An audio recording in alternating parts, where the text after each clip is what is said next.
BNP মহাসচিব মির্জা ফখরুল ইসলাম আলমগীর বলেছেন, মামলা শেষ হলেই বিএনপির ভারপ্রাপ্ত চেয়ারম্যান তারেক রহমান দেশে ফিরবেন। প্রায় 2 সপ্তাহ লন্ডন সফর শেষে তিনি আজ দেশে ফিরে হযরত শাহজালাল আন্তর্জাতিক বিমানবন্দরে সাংবাদিকদের ব্রিফিংকালে এ কথা বলেন।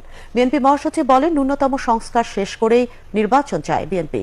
পরিবর্তিত পরিস্থিতিতে নেতাকর্মীদের ধৈর্য ধরার আহ্বান জানান তিনি। রাজনৈতিক দলগুলো সবসময় এই অন্তর্বর্তী সরকারকে সমর্থন করেছে এবং সমর্থন করার উদ্দেশ্য একটা আছে, সেটা হচ্ছে গণতন্ত্রকে পুরো প্রতিষ্ঠা করা, রেস্টোরেশন অফ ডেমোক্রেসি। সেটার জন্যই আমরা কাজ করছি 15 বছর ধরে। আমরা সংগ্রাম করেছি, লড়াই করেছি। ধৈর্য ধরবেন।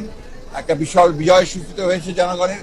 এই বিজয়কে ফলপ্রসূ করতে হলে অবশ্যই সকলকে ধৈর্য ধরে কাজ করতে হবে এবং গণতন্ত্রকে প্রতিষ্ঠা করতে হবে এবং গণতন্ত্রের যেটা প্রথম পদক্ষেপ ফটক, সেই ফটকে